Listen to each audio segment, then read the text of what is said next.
Welcome, everyone, to Exploring the Unsolved with Melissa, where we dig into some of the most perplexing true crime cases and mysteries that refuse to give us answers.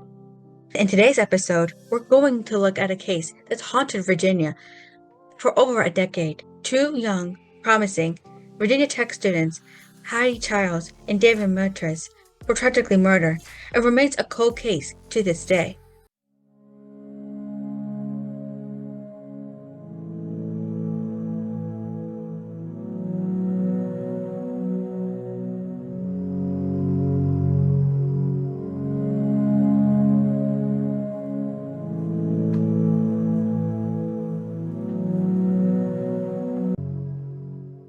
Like and subscribe. Despite numerous theories, widespread media attention, and public pleas for information, the killers or killers has never been found. So what happened to Heidi and David on that fateful night? And why does this case puzzle investigators and the public alike? Before we dive into what happened on August 26, 2009, let's look at the victims. Heidi Childs was mostly homeschooled most of her life. She loved the outdoors, she had a lot of siblings, a great family, and spent her free time mostly camping with her friends. She played and active in her church, and she was even a member of her church's basketball team. She also enjoyed music. She played guitar and sang, but before more background, she wasn't really a more like a spotlight type of girl, more in the background. She was also an honor student and honor roll student, and so as a result, she won a full scholarship to Virginia Tech, majoring in biochemistry. Now let's look at David Muritz. David Muritz was also active in church. In fact, he did a lot of work overseas and what loved sports. He played golf and soccer, and his father was a medical doctor. So there was a lot of, and he liked Heidi. He gave him a very good home life. And he enrolled in the College of Engineering and majored in Industrial and Systems Engineering. So both Heidi and David were highly not only active in their respective church, they were also very active in their studies. No one could deny just how smart and promising they were. So they were originally as were friends. In fact, they went to the same youth group, but they did not know each other, but they were just friends. And they began dating after high school. That's when the romance started building up, friends turned into more and were inseparable and shared a strong faith. So among their many things they had in common, they were also very devoted to their faith. And they shared that with a lot of other people. So they were basically like the cute little college couple. Their families have actually mentioned before that they were thinking that they would get married in the future.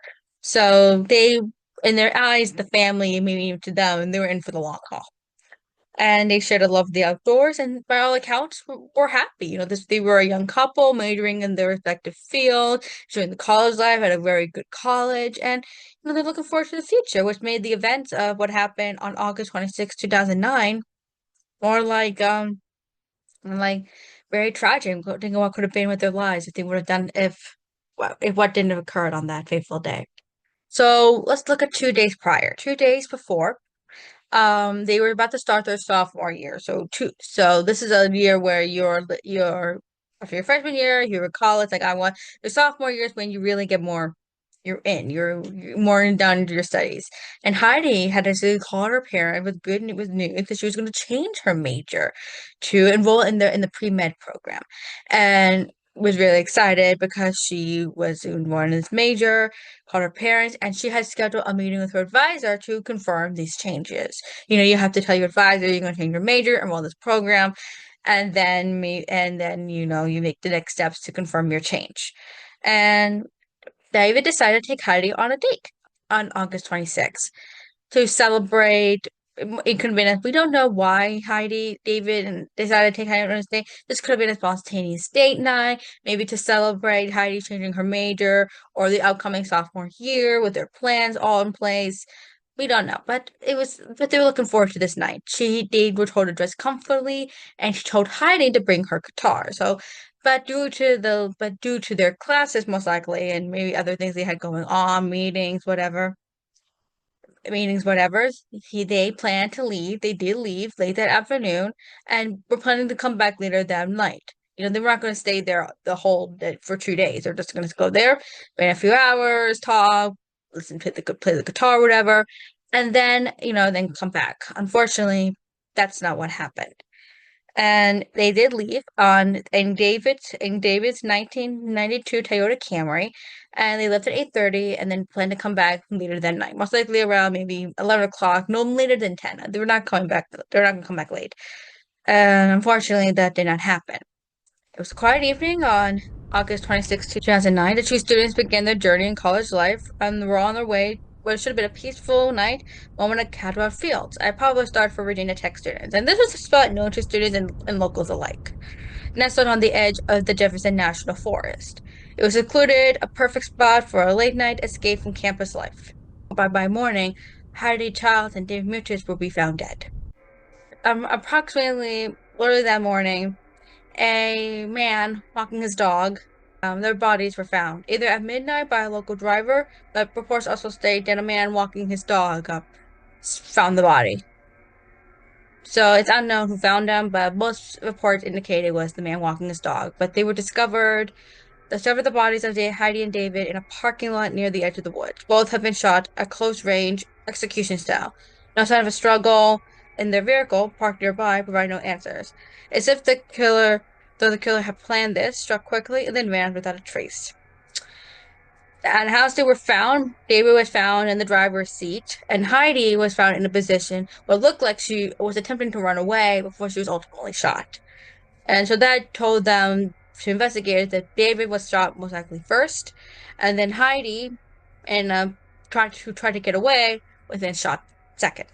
So we can only imagine the terror she must have felt and her moments before she ultimately lost her life as well. The Virginia State Police quick to respond, but despite their efforts, no arrests have been made and the investigation had been stalled. And for a while, people did not know, and this was horrifying for the community. This is the second gun-related violence, major violence that happened on the campus. Because not that long ago, 2 years prior, the Virginia Tech massacre happened, which claimed the lives of dozens of people. So this struck fear in the heart of the community, and a lot of people were wondering what's going on? Why Virginia Tech? What's going on? We're going to tape a deep dive in the details of this case, the investigation, some of the theories that emerged over the years. But let's talk a little more about Heidi and David, because this is about them. I want to help us remember how they lived and how maybe by looking into their lives, we can discover if the killer had knew them before, and perhaps maybe a detail that could help us. Heidi was only 18 years old and David was 19 years old. And everyone was getting ready for their year at Virginia Tech. Things were looking good and full of promise. She was a native of Heidi, 18, was a native of Radford, Virginia, and Heidi had big dreams. And she majored in health and fitness and had dreams of going to the medical field. Like we all said, she transferred her major. She hoped to go into medicine. And David Mutis, 19, also came from a small town in Shaneswood, Virginia, and a contra of Virginia Tech for majoring. They were dating for a couple months, and they were described as a typical young couple, figuring out who they were. But those who described the couple said that that's a perfect match. People with the word of their feet. And that night, all they wanted was a quiet getaway, a break from the stress of their college years. But their lives were trying to cut short, and their families were left by nothing but questions. So a lot of people were confused. Their friends were shocked, devastated. Professors were shocked. Their families were completely distraught. No one knew who would do this to them. Didn't seem they had any enemies that they were aware of. People do hide, so let's dive into more of the investigation. The discovery of their body was eerie and unsettling to police. Police were called to the scene early in the next morning, and they found the couple in the Caldwell Fields parking lot just off of the road. There were no signs of forced entry or any obvious motive, but items were missing from the car. The car was unlocked, and there was no indication the couple had been attacked before the shooting, but Heidi's purse was missing. Her guitar was still there, but her purse was missing. It contained her credit card, her cell phone, typical items that she would bring, like that she might need, like her credit card, her cell phone, maybe her campus ID was there, but nothing. So was robbery the motive? Because, the credit card, but there's no evidence that was the first thing to investigators that noted that. Her purse was missing. Was this a robbery gone wrong? That was the first thing. But there's no signs of a struggle. It wouldn't indicate that, like they were trying to, you would assume that at one point if they're trying to take the person from the car, they would have seen a little bit of a struggle. Maybe an item was left behind, but everything the purse was missing, so it didn't indicate that that was apparently the motive.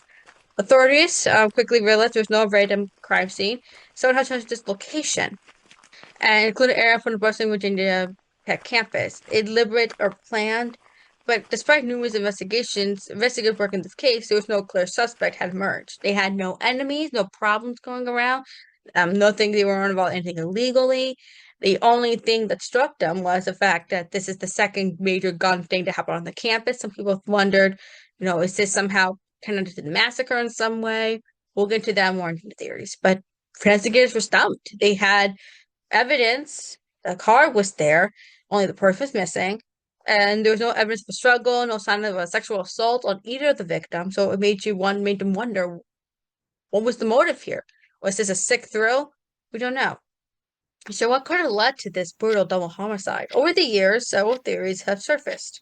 Some plausible, others chilling in their implications. So let's look at the most common theories that had haunted investigators in the community. Theory 1. The killer was someone who knew them. Some speculated that the killer might have been someone that Heidi and David knew. The isolated location would suggest a level of familiarity, as it's not the type of place someone would casually wander into, especially late at night. Theory suggests maybe a killer targeted them, perhaps out of jealousy or personal vendetta. Now, with both Heidi and David being young, smart, talented, and promising young students, that could have evoked a fear of anger, of jealousy towards maybe one of their friends whose life wasn't really working out the way that they wanted to, and felt a bit of jealousy towards David and Heidi, and took their anger out on them, and knew they were going to the fields that night. So wasn't someone they knew. In fact, some early investigations focus on people they have close connections with to the couple, like their friends, maybe former classmates in high school, maybe former love interests of David and Heidi. But but so far they came up with nothing. Could this been a crime of passion, a lover's dispute gone wrong, or maybe something who felt slighted by one of them, seeking revenge? Investigators interviewed several of their friends, like I mentioned before, friends, maybe local acquaintances. If they were members of clubs, they do talk to people there, but no solid and acquaintance, and along with other acquaintances, both in the present and the already attacked in the past, but no solid evidence emerged to point to someone close to them. So their friends were ruled out. So no one in their friend group really stuck out to them. No one really rose their interest, so to speak. No one really rose suspicion among their group of friends. Witness to something larger is theory 2. Theory 2 is witness to something larger. Theory is that Heidi and David may have witnessed something they weren't supposed to see.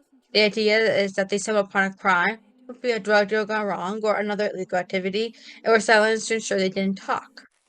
This theory is aligned with the theory that of a random encounter. Given the secluded nature of the Caldwell Fields, it's possible that the couple witnessed illicit activity, like a drug deal or illegal hunting, that someone didn't want exposed. But again, no evidence has been found to confirm this, and no one came forward with information of illicit or illegal activity that happened that night. So that doesn't assume that maybe the killer cut off their tracks. They saw something, killed them, then cut off their tracks as quickly as they could. It's late at night, no one would see them anything. We are late August. I mean, the sun is going to go down a little more. The sun is starting to go down a little more later than usual. So they could have easily cut off their tracks, but there was no reports of anything illicit happening at the activity at the time of the murders and the days leading up to the murders. There's nothing there. Theory 3, the lovers lane killers. There are those who believe the killer was targeting young couples in secluded areas like the Caldwell Fields. This is a wooded line with similar crimes that occurred in other parts of the country, where a lone assailant would target young couples in remote areas for no apparent reason to cause them harm. Now, this is actually very similar to a similar murder that happened in Texarkana, Texas, the Phantom Killer, and who also killed his victim, young couples in young cars, like David and Heidi was. But that case happened way back in the late 70s or in the 70s. That's not what happened here. This is early 2000s, but that doesn't rule out a copycat killer or someone wanting to experience the thrill of killing a young couple. So that doesn't rule out maybe a copycat of that certain type of killer, but it's a theory that has been thought of investigators. Some theorists point to the idea that the killer Could have been someone who took place in a stalking couple with no similar crimes reported in the area. It's possible that this killer was just beginning their spree, someone who chose the location as a safe spot to fulfill their violent urges. However, this theory, like possibly a copycat killer, remains unproven. We have no evidence that maybe, there was other crimes in the area, because if this was a copycat of what happened at the Phantom killings, they would have been another murder that happened not long ago. But was the killer spooked by the amount of media attention and moved to another location and began the spree somewhere else? That doesn't really rule it out. Theory 4. Possible connection to other crimes. Over the years, the names of the individuals involved in high-profile crimes have surfaced in connection with Heidi and David's deaths. One of the names mentioned is Jesse Matthews, convicted of killing 2 women in Virginia. Matthews was active during the same time period that David and Heidi were murdered, but no direct connection has been established between him and David and Heidi's murders. So there's no obvious connection to like DNA, fingerprints, no evidence. And then there's Israel Keys. Another name that keeps cropping up in discussions of unsolved murders, whose traveled widely as a part of his killing spree was known to target random victims. Could he have been there? Possibly, but like Matthew, there was no connection to prove that Key was responsible for the murders of Heidi and David. But despite these theories, no concrete evidence has supported any of them, and as of today, the case remains unsolved. And we'll go on to my theory now, a little more earlier than usual, but we're going to do it anyway. My theory is that I believe this was a random homicide, with none of their friends really raising suspicion, and the fact that even though her purse was missing, no signs of robbery, no sexual assault, no struggle, nothing beforehand, it does look like their killer was someone who just wanted the thrill of the kill and took their lives just for the sick thrill of it, which for me is the most disgusting reason to take someone's life. Just because you want to is just beyond horrible, in my opinion.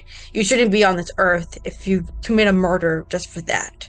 With a motive, you have a bit of an answer, but just for that reason alone, and like this happened in this case, in my opinion, you don't belong on this earth. Like what the, why are you even here? Like, this is horrible. I believe this was a random homicide. In 2019, Connor Geller, a spokesperson for the Virginia State Police, gave an update on the investigation.